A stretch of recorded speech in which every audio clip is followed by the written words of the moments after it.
And in terms of more Kiwi parents realizing, I know that what was it, a year and a half ago, maybe more, that you went into that board meeting and you did that monumental speech that really kind of went viral in New Zealand.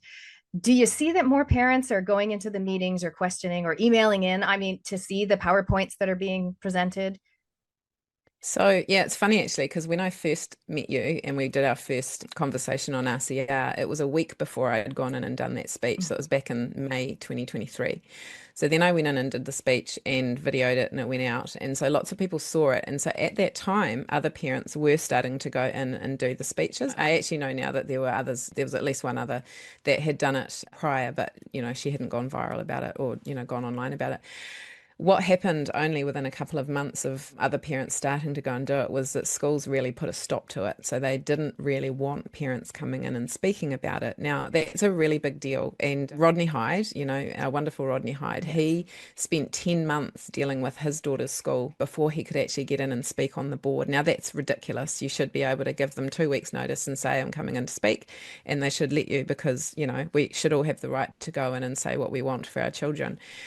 I don't know many parents that can get into a board meeting anymore. And also the communications that come backwards and forwards when parents are saying, hey, please, can you show me what's being taught in class? I want to just not have a bullet point, but I want to see the lesson material because I've got the right to opt out.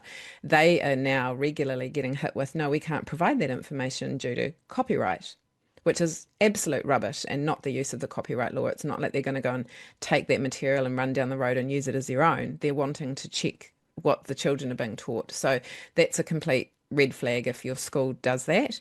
Yeah, and so it's getting harder for parents to really know what's going on in class. And I always just say that's a red flag if it's around sex education and you're being pushed out when it's really something that should really be mostly taught in the home. Why is the school ring fencing that and keeping parents away from it? And then why are they spending all these years rehashing it and needing to go to international experts? It's just puberty, and it should just be about puberty and human development, which is biological, and we've all figured it out for years. Why is this such a massive thing? And the only answer is that they are wanting to create social change through what they're teaching our children. They're trying to socially engineer our children and our families to accept things that are not biological truth and are, in fact, very, very harmful.